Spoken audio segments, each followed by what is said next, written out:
Hello বাগান প্রেমী ইউটিউবাসী, আপনারা যে যেখান থেকে আজকে আমার ভিডিওটি দেখছেন আপনাদের সবাইকে বিলেতের বাগান বাড়ি একটি ব্র্যান্ড নিউ ভিডিওতে স্বাগত জানাচ্ছি।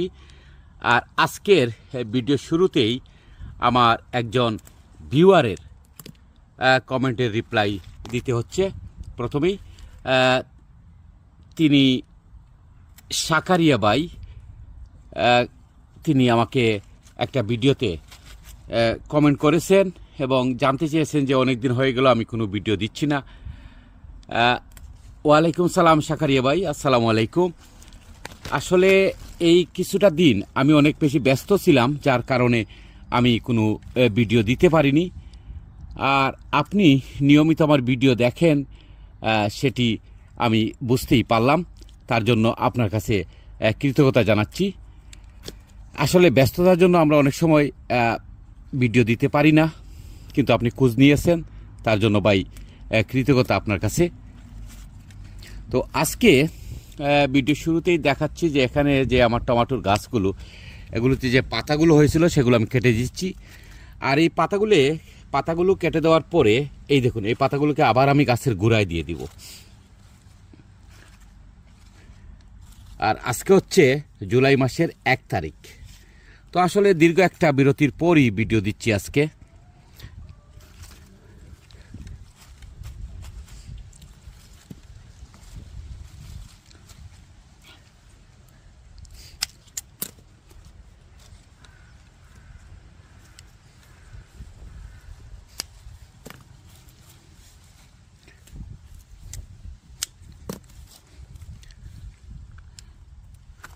আর আমার এই টমেটোর গাছগুলো কিন্তু আসলে গ্রিন হাউসের ভিতরে না, এগুলো বাইরে। তো এই যে দেখুন, প্রচুর টমেটো এসেছে এই যে এখানে, তারপরে এই যে এখানে।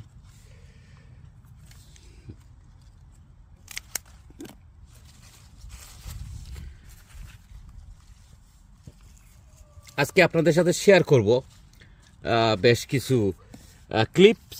তার মধ্যে আজকে আমি আমার বাগানের যে লাউটি সেটি হারভেস্ট করব, সেটি আপনাদের সাথে শেয়ার করব। পাশাপাশি আরও কিছু ভেজিটেবল হারভেস্ট করব, সেগুলো দেখাবো। আশা করি পুরো ভিডিও জুড়ে আপনারা আমার সাথে থাকবেন। তো আপনারা যারা টমেটো গাছ রোপণ করেন, আপনাদেরকে এর আগেও একটা ভিডিওতে আমি বলেছিলাম যে আপনারা সবসময় চেষ্টা করবেন টমেটো গাছ রোপণ করার ক্ষেত্রে প্রথমেই আপনারা জায়গাটা নির্বাচন করবেন। এমন একটা জায়গায় টমেটো গাছ রোপণ করবেন যেখানে যেন কোনো প্রকারের ছায়া না পড়ে, সেটি প্রথমে আপনারা দেখবেন। কেননা আমাদের গাছে যখন টমেটো আসে, তার পরে টমেটোগুলো পাকার আগেই কিন্তু টমেটোগুলো পচে যায়। তার কারণ হলো যে পর্যাপ্ত সূর্যের আলো না পাওয়ার ফলে কিন্তু টমেটোগুলো পাকে না। এটি একটা সমস্যা, সেটা শুধু আপনাদের না, আমারও। তো এটি হয় কেন? সেটি হয় শুধুমাত্র যদি আপনি টমেটো গাছগুলো পুরোপুরি সূর্যের আলোতে রোপণ না করেন, অর্থাৎ কোনো গাছের নিচে যদি রোপণ করে। আমরা অনেক সময় করি কি, যে এই একটা জায়গা পেলাম, এখানে লাউয়ের গাছ হবে না, এখানে তো ছায়া পড়ে যায়, তো ঠিক আছে এখানে টমেটো গাছ রোপণ করে দিই। তো এরকম জায়গায় যদি আমরা রোপণ করি তাহলে কিন্তু আমাদের টমেটোগুলো পাকবে না। আর টমেটো পাকে শুধুমাত্র সূর্যের তাপে, এটি আমাদের মনে রাখতে হবে। এবং পর্যাপ্ত সূর্যের আলো যদি টমেটোর মধ্যে পড়ে, তাহলে দেখবেন যে আপনার টমেটোগুলো পেকেছে। আর না হয় এগুলো দেখবেন যে সামার চলে গেছে, তারপরও আপনার গাছে টমেটোগুলো কাঁচা রয়ে গেছে।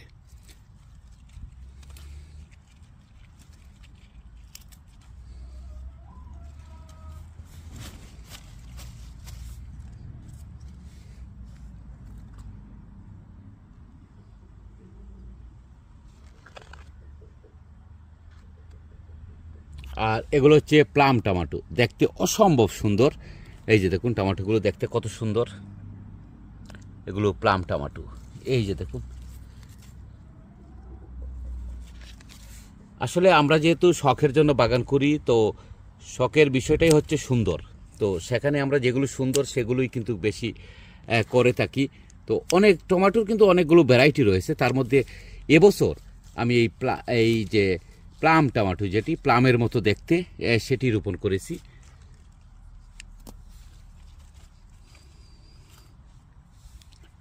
আর সবসময় চেষ্টা করবেন যে টমেটো গাছে যে বড় বড় পাতাগুলো রয়েছে সেগুলো কেটে দেওয়ার চেষ্টা করবেন।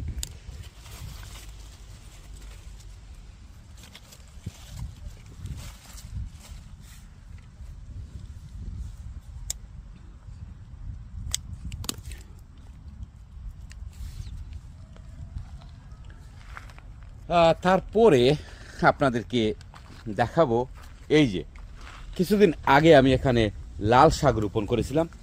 তো এই যে দেখুন,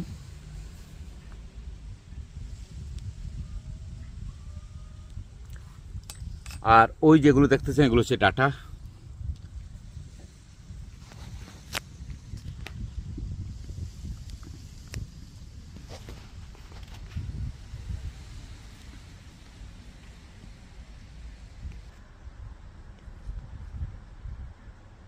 আর এখানে যে লাউয়ের গাছগুলো দেখতেছেন, আপনারা যারা নিয়মিত আমার ভিডিও দেখেন আপনারা জানেন যে এই লাউয়ের গাছগুলো রোপণ করার আগে এই এই 4-5টা আমি লেফেছিলাম।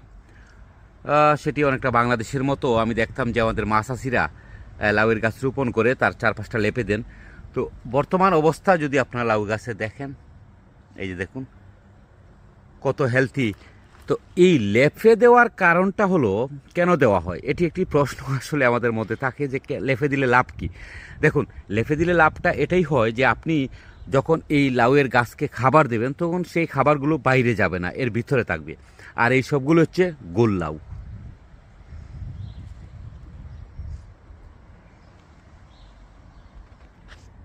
আর এই যে সিমের গাছগুলো দেখতেছেন এগুলো হচ্ছে ইপসা ওয়ান। এই যে দেখুন ফুল এসেছে। আর এটি কিন্তু আমার বাগানে খোলা আকাশের নিচে।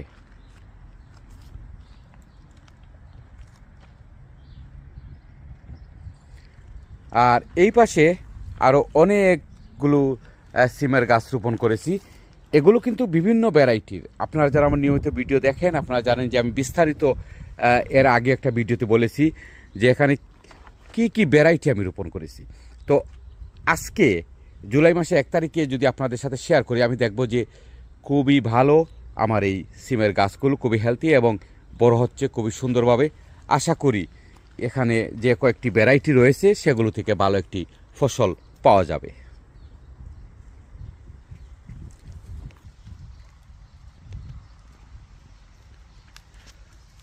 আর এখানে এই যে দেখুন আমার বীজ থেকে আমি যে বীজ সংগ্রহ করি প্রতি বছর, সেই বীজ থেকেই আমি কিন্তু এই শশার চারাগুলো করেছিলাম। তারপরে এই যে গাছগুলো বড় হওয়ার পরে এই যে দেখুন অনেক বড় বড় শশা হয়েছে।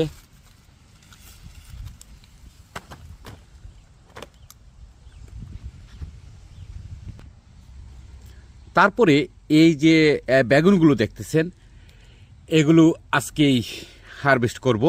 এগুলো একটা টবের মধ্যে। এই দেখুন ছোট্ট একটা গাছ, গাছটা যদি একটু দেখাই আপনাদেরকে, এই যে দেখুন কত ছোট্ট একটা গাছ। এবং দেখুন একদম ওই যে কি বলে লটকনের মতো প্রচুর বেগুন এসেছে। তো এরকম একটা গাছ যদি হয় তাহলে আপনি কিন্তু একটা পরিবারের একবার যে রান্না করেন সেটি কিন্তু করা সম্ভব।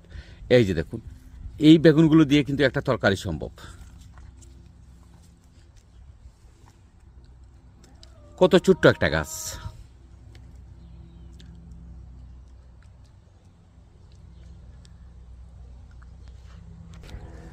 আর এই যে নাগাগুলো দেখতেছেন, এখান থেকে গতকালকে আমি একটা নাগা হারভেস্ট করেছি।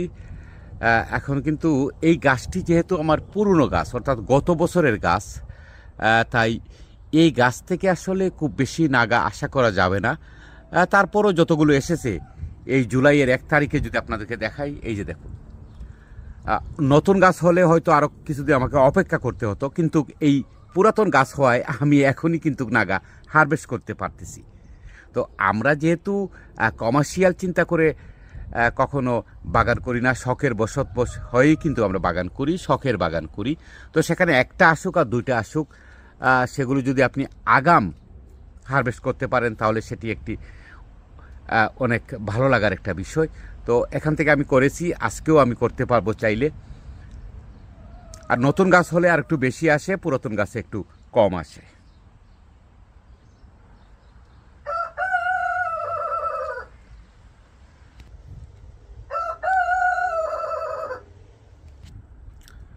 তো এখন আপনাদেরকে আমার গ্রিন হাউসের ভিতরে নিয়ে আসলাম। তো প্রথমেই যে দেখতেছেন এখানে যে লাউটি, সেটি আজকে জুলাই মাসের 1 তারিখ হারভেস্ট করব। এবং এই যে কচু গাছ, কচু গাছ সম্পর্কে আপনাদেরকে কি বলবো, আমি এগুলো কিন্তু লতিরাজ কচু না, অর্থাৎ এই কচুগুলো কিন্তু লতা দেয় না। অর্থাৎ আমার সিলেট অঞ্চলে যারা বলেন লতা, তারপরে যারা লতি বলেন, যাই বলেন না কেন, এগুলো কিন্তু লতি আসে না, এগুলোতে শুধুমাত্র শাখা দেয়। এই যে দেখুন, এই যে এটি হচ্ছে মূল গাছ, তারপরে দেখুন এটা হচ্ছে মূল গাছ, তারপরে এই যে দেখুন কতগুলো শাখা এসেছে।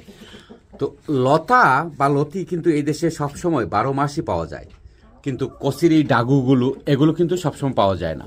তো এগুলো আসলে খুবই সুস্বাদু একটা খাবার, এটি অনেকেই পছন্দ করেন, আমি নিজেও পছন্দ করি। তো এই যে দেখুন, তো আমি ডাগুগুলো তুলে নেই, তারপর নতুন করে আবার আবার ডাগু আসে। এই যে দেখুন, এই পাশটা যদি একটু দেখাই আপনাদেরকে, এই দেখুন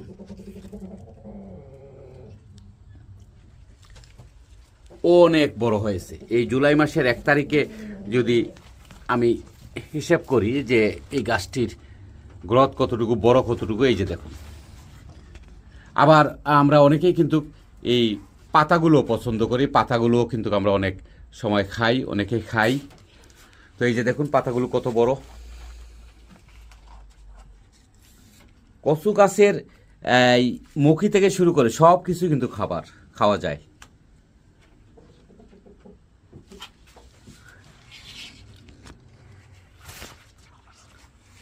তারপরে আসি, এই যে দেখুন ডাটা, ডুগি, ড্যাঙ্গা, যাই বলেন না কেন, এই যে দেখুন এক একটা পাতা যদি দেখেন, আমি গতকালকেও এখান থেকে অনেকগুলো পাতা হারভেস্ট করেছি, অর্থাৎ তুলেছি। এই পাতাগুলো দিয়ে কিন্তু শাক খাওয়া যায়। আর এই যে দেখুন কত বিশাল এক একটা ডাটা।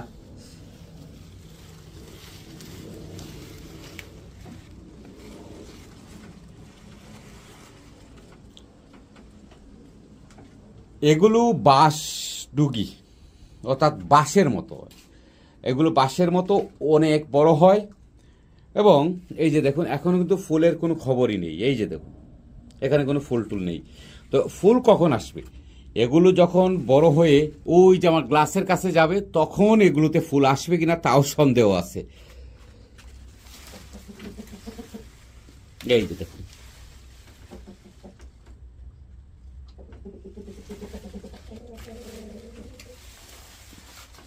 এগুলো হচ্ছে বাঁশডুগি। তারপরে এখানে রয়েছে কিকুম্বার, অর্থাৎ এটি এই দেশে যে আমরা সুপার মার্কেটে যেসব কিকুম্বার দেখি সেগুলো। এই যে দেখুন, তারপরে ওই যে আবারও আপনাদেরকে দেখাচ্ছি প্লামের মতো দেখতে যে টমেটো, প্লাম টমেটো, সেটি বাইরে যে গাছগুলো তার চেয়ে ভিতরের গাছটায় টমেটোগুলো বড় হচ্ছে খুব দ্রুত। এই যে দেখুন,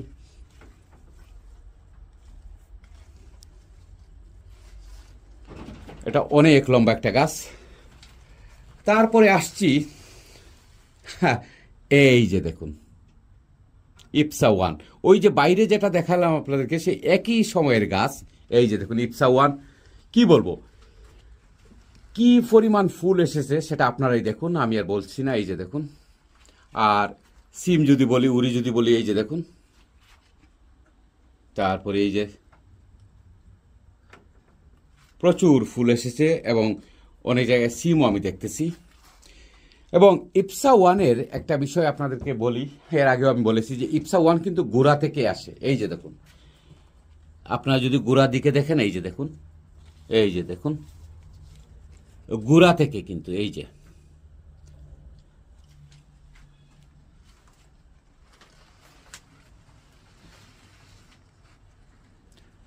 তারপরে এই যে এই পাশে রয়েছে দুটি পুঁইশাক গাছ, একটি হচ্ছে সাদা, একটি হচ্ছে লাল।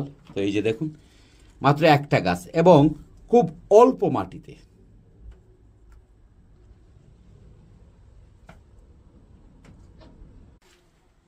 তারপরে এই যে একটা মরিচের গাছ, এটি হচ্ছে কাঁচা মরিচের গাছ। তো এখানে প্রচুর, এই যে দেখুন প্রচুর ফুল এসেছে। আমি যদি একটু দেখাই আপনাদেরকে, এই দেখুন প্রচুর ফুল এসেছে এবং পাশাপাশি এখানে একটা কাঁচা মরিচও আছে। এই যে দেখুন, তবে এই কাঁচামরিচের গাছটা দেখানোর কারণ হচ্ছে যে এই অংশ থেকে শুরু করে পুরো গাছটা কিন্তু কাঁচামরিচের।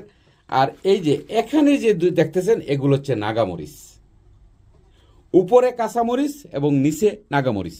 তো এই যে দেখুন নাগামরিচেও মাশাল্লাহ এই যে দেখুন অনেক ফুল এসেছে।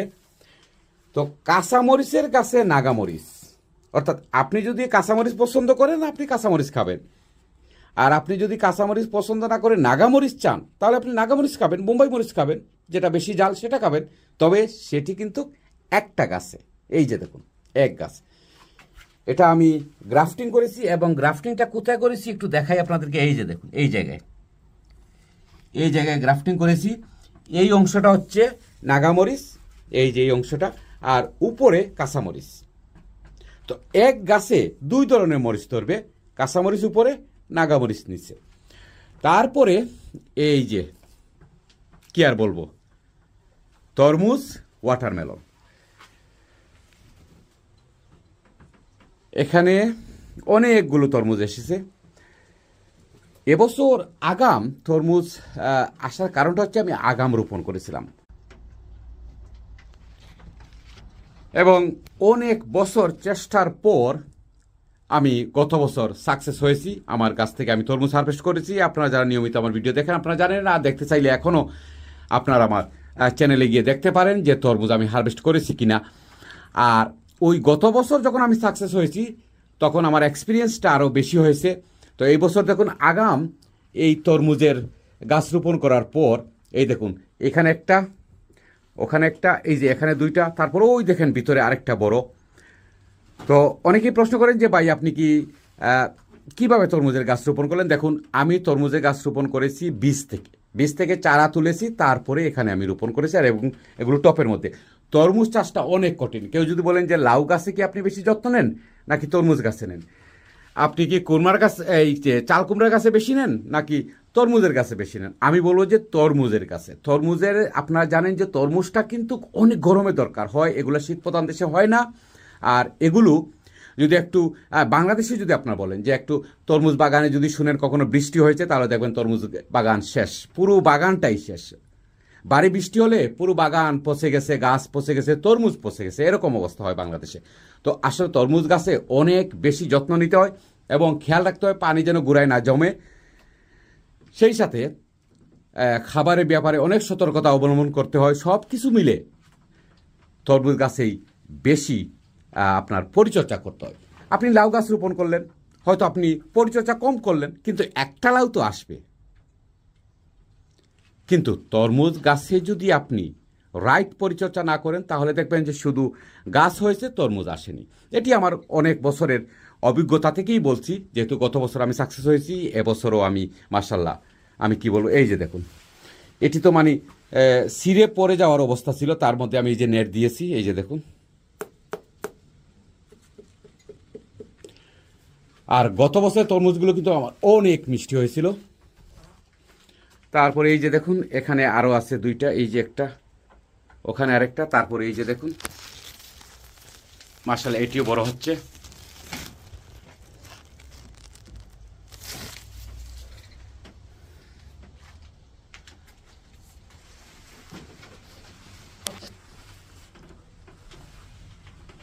তো এখন আমি শুধু ওই লাউটা হারভেস্ট করব, আর বাইরে আমার গ্রিন হাউসের বাইরে কিছু কিকুম্বা সেগুলো হারভেস্ট করব। চলুন।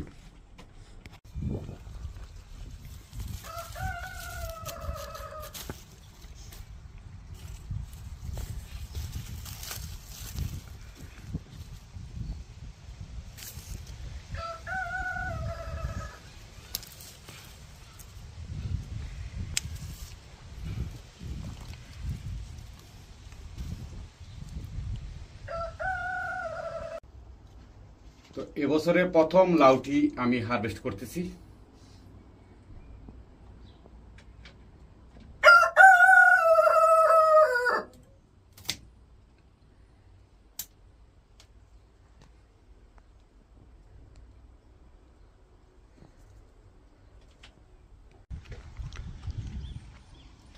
অনেকেই আমাকে প্রশ্ন করেন যে ভাই আপনার সিসিংরা গাছের কি অবস্থা, সেটি আপনাদেরকে দেখাচ্ছি আজকে। এই যে দেখুন, এই যে দেখুন কীভাবে সিসিংরা বড় হচ্ছে। এই যে দেখুন এগুলো কিন্তু এই যে খোলা আকাশের নিচে আমার বাগানে, এই যে দেখুন।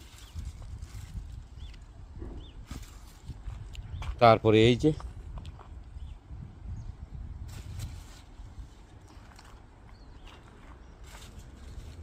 প্রচুর প্রচুর সিসিংরা এসেছে।